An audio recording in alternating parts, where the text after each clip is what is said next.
RFI Convida. Olá! Se você gosta de humor, acompanhe essa entrevista que promete boas gargalhadas.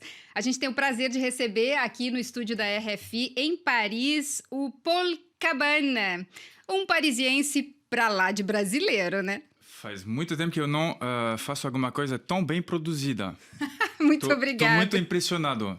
Obrigado pelo convite. Para quem não conhece, o Paul é comediante e, além dos shows de stand-up, ele é uma personalidade das mídias sociais. Tem 560 mil seguidores no canal do YouTube, que ele lançou em 2017, 600 mil no Instagram, mais de 1 milhão no TikTok, e ganhou esse destaque postando sketches, fazendo brincadeiras e comparações entre a cultura brasileira e a cultura francesa. Paul, da onde vem a inspiração? Imagino que do dia a dia.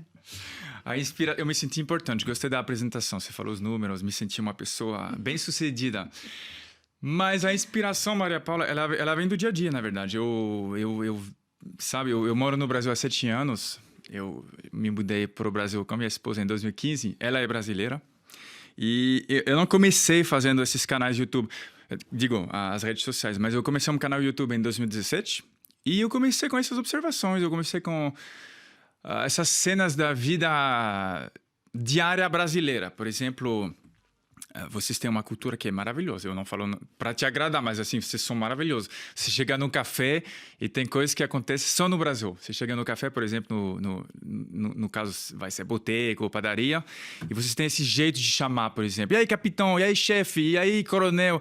E esse tipo de coisas são observações que eu comecei a fazer, não só na linguagem, mas também nos hábitos. Mas você também disse que a gente não é muito direto, né? Que a gente sempre começa, olha, vou te falar uma coisa, Vocês não são diretos porque o Brasil é um povo muito educado. E daí uma coisa que eu percebi no Brasil é que se você falar não, as pessoas... E você mora na França, você sabe do que eu estou falando, né? O francês é bem direto, rude, às vezes.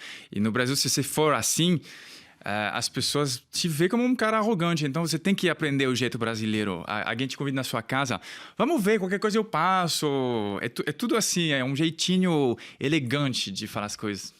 Você fala muito também de gastronomia, porque é, enfim, algo que fica evidente. E eu já vi que você teve que explicar muito que croissant não tem recheio. Não tem recheio. Mas você é de qual time? É com ou sem recheio? Eu sou internacional, colorada. Você come de não, tudo. eu como sem recheio. Você come sem recheio? Aqui, não, já me acostumei, Na França, claro, já se né? acostumou. Você achou estranho no início? Não. Você achou bom? Você achou legal? Não. Mas é porque o croissant é diferente. Fala para os nossos ouvintes. O croissant francês, ele é muito amanteigado. Então, ele já tem o gosto da manteiga forte. E então, acho que ele não precisa de recheio. Aí, como eu percebi que as pessoas acham isso engraçado, eu usei isso para o meu marketing. Eu só falo de croissant recheado porque, assim, eu tinha que achar alguma coisa, igual o italiano que não gosta que corta o espaguete, eu tinha que representar a França. Mas a realidade é que eu não acho tão ruim o croissant recheado. Outra coisa é que você disse que brasileiro faz bolinho de tudo. Vocês fazem de tudo. Eu Até nunca de tinha chuva. me dado conta. Até de chuva. Não, mas isso é criatividade brasileira. Vocês têm... O brasileiro é um povo muito criativo. Não só com comida, inclusive com tudo. Você vê as gambiarras, é incrível. Você vê... Na verdade, parece que o brasileiro nunca se importa com as coisas que acontecem de ruim. Você vê coisas incríveis. Você vê coisas que o cara perdeu não sei, não tem porta, não tem dinheiro para trocar a porta o portão da casa, certo? E o cara... Dependendo, ele bota um cinto de segurança do carro na porta. Enfim, é muito engraçado. E vocês também fazem isso com comida. Aí sobrou... E vocês transformam tudo em bolinho. Eu vi bolinho, sei lá, de feijoada, coisa de... É incrível. Você trabalhou como garçom, foi uma das suas 14 profissões. Eu fiquei curiosa antes de se tornar comediante. Aí até você disse que o difícil de ser garçom na França é que tem que ser mais arrogante do que o cliente. Mas é porque tem essa fama, em Paris, principalmente, de clientes que são chatos, mas o garçom é mais chato ainda. Aí eu brinquei com isso. Mas eu fui garçom 2 vezes. Uma vez em Paris, uma vez no Sul da França, e as outras profissões. Sabe, quando eu estava na França, eu tive uma fase muito, muito chata. eu fazia muitos bicos. Eu não insisti muito na universidade. Eu tentei várias coisas, direito, economia, mas não deu certo. Aí eu comecei a trabalhar bastante cedo. Aí eu fui garçom, fui corretor de imóveis. Eu também apresentei a meteorologia num rádio francês, RCF, Radio Catholique Française, ou Radio Chrétienne Française, eu acho. Eu fiz... que mais? Eu colhi uvas num vinhedo, eu fui assistente administrativo. E aí é isso. Garçom foi uma delas. E por que você foi pro Brasil? Eu ainda não entendi o que te levou para lá. Então, porque justamente eu não tinha uma profissão boa. Eu tinha essas profissões que são, em geral, mal pagas e sem plano de carreira. Eu não gostava de nada que eu fazia. Garçom, por exemplo, é uma profissão legal, mas não é uma profissão que eu gostava de fazer. E quando eu tentei tudo isso, que eu vi que eu não estava me encontrando, falei para minha esposa, olha, você é brasileira, vamos, por favor, no seu país, a gente fica 1 ano, 2 anos. Entendi, vocês já eram casados, então. E agora, inclusive, você apresentou a tua esposa num vídeo. E aí a gente vê que nem sempre os comentários são bacanas. A rede social, ela também abre espaço um pouco, né, para essa caixa de Pandora, todo mundo fala o que Exatamente. quer. Como é que foi? Eles foram não, um porque pouco eu vi agressivos. o Macron casou com uma mulher de 25 anos a mais, eu falei, vai que... Ele virou presidente, vai que eu caso com uma que tem 15 a mais, eu viro ministro, sabe? Não deu certo, mas fiquei com a minha esposa, né? E as tuas filhas também são franco-brasileiras, às vezes você apresenta elas nos vídeos, e é engraçado que elas tomam partido sempre pro Brasil, né? Sim. Minhas filhas adoram o Brasil. Minhas filhas cresceram... Minhas filhas, na verdade, nasceram na França, as duas, mas quando a gente foi pro Brasil em 2015, elas tinham, respectivamente, 13 e 1 ano. Então, elas são muito mais brasileiras na cultura delas. E aí, elas fazem coisas... Elas são muito brincalhonas, elas têm essa coisa brasileira, elas são muito vividas e... isso é uma coisa que eu gosto. Elas são essas crianças que... Diferente das crianças francesas, que, em geral, são muito certinhas e um pouco reprimidas, às vezes, as minhas filhas são bem cheias de vidas. E isso é legal. Vamos falar, então, desse espetáculo, né, que você vai apresentar dia 7 aqui em Paris, dia 8 em Lisboa, e depois você segue para uma turnê no Brasil, né? Sim. Do que são esses? São sketches? Fala um pouquinho desse stand-up comedy que você faz. Sim, meu stand-up é um show... Eu estou no palco sozinho, é um show solo. Eu falo sobre o Brasil com a perspectiva de um cara que saiu de Paris, que foi para o Brasil, que teve um choque cultural no Brasil, porque as culturas são muito diferentes. Tudo de maneira humorística, porque eu sou humorista, então é minha profissão. E também falo sobre o que eu acho que a França deveria aprender com o Brasil, sabe? Por exemplo, vocês são muito mais receptivos. Você chega num café na França, ninguém nunca vai te chamar de meu amor, meu bem, meu anjo.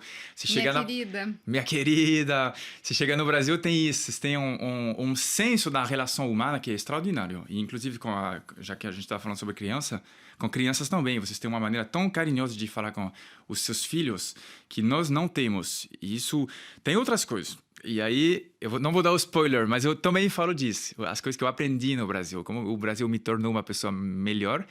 E aí, estou fazendo esse show no Brasil inteiro mesmo. E aí eu fico curiosa de saber como é que é para você voltar para casa. Eu tive recentemente no Brasil e é bom tá mais longe, né? Que não se fala tanto da guerra, da imigração, de radicalismo islâmico, né? Quais são os assuntos que te chamam a atenção quando você chega aqui e diz, voltei para a França? Tem também coisas que eu... Na verdade, eu também levo um choque cultural agora, que a gente chama de contra-choque cultural, né? Que é quando você passou vários anos lá fora e você volta, e aí tudo mudou e você se sente perdido. É igual sair de prisão, para te falar a verdade. E eu vejo as coisas, a língua mudou, tem coisas que eu falava há 10 anos que eram normais, agora é muito brega, tô passando, parece que eu sou tiozão, sabe, com meus amigos. É isso. Mas tem coisas que são legais também. A França é um país que, por exemplo, é menos polarizado politicamente, eu acredito. Então, me parece menos tenso o clima. Eu tenho a sensação que no Brasil, dependendo do lado, as pessoas se odeiam mesmo. Já que você falou, a gente teve eleição na França, vai ter eleição no Brasil, e campanha política, ou política em si, sempre é fruto, ou melhor, é material para comédia, né? Você também mas no meu caso não, porque tem um negócio que chama ganância. Aí eu não quero perder metade dos meus seguidores. Aí eu não falo de política. Por quê? Porque realmente Não, a não. polaridade pode Sim, não sim, agradar. É isso? Você já percebeu isso? Você tem Com as pessoas certeza. que te procuram Com certeza. pelo fato de você ser francês? Com certeza isso acontece, mas eu falei brincando, tá, Maria Paula? Mas assim, eu acho que sou estrangeiro no Brasil, não sei, eu tenho opiniões, mas eu não sei se é muito adequado eu, como francês, vir para o Brasil e dar meu espetáculo, sabe? Eu acho que quem tem que se virar com a política brasileira e decidir são os brasileiros. A política brasileira pertence aos brasileiros. Aí eu não me sinto no meu lugar de fala de falar sobre isso. É isso, é isso. Mas assim... Você pode fazer brincadeiras com as coisas da França. Eu já vi você É. rir das praias daqui, que não tem palmeira, não tem vendedor ambulante. Sim, tem umas coisas que no Brasil, olha, vocês são bem melhores que a gente. Tem coisas que tem o contrário também, mas em alguns aspectos culturais, assim, praias são melhores no Brasil. Eu estava falando do calor humano, eu estava falando da criação também dos filhos. O senso de humor brasileiro é maravilhoso também, se bem que eu até virei humorista no Brasil. Você ficou surpreso com esse sucesso todo? Era uma coisa que você imaginava que aconteceria rápido? Sim, porque eu sou um cara chato, então como que os caras iam me seguir assim massivamente?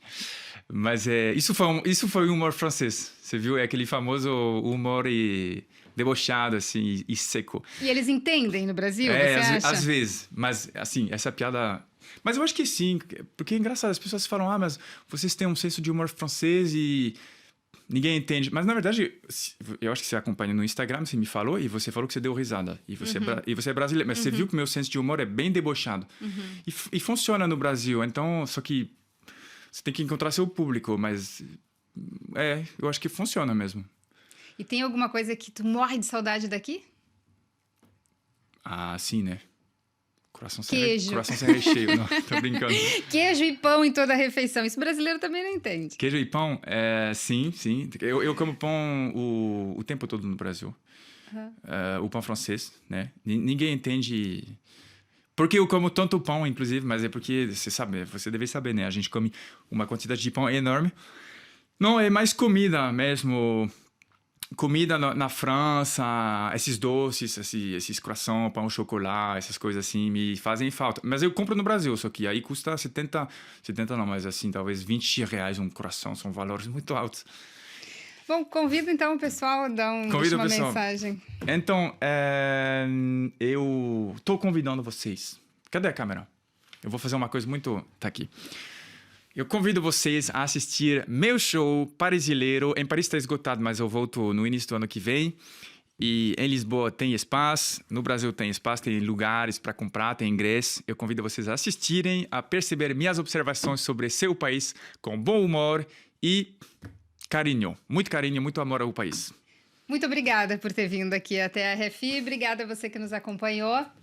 Thierry Poucabana. Merci beaucoup. À bientôt.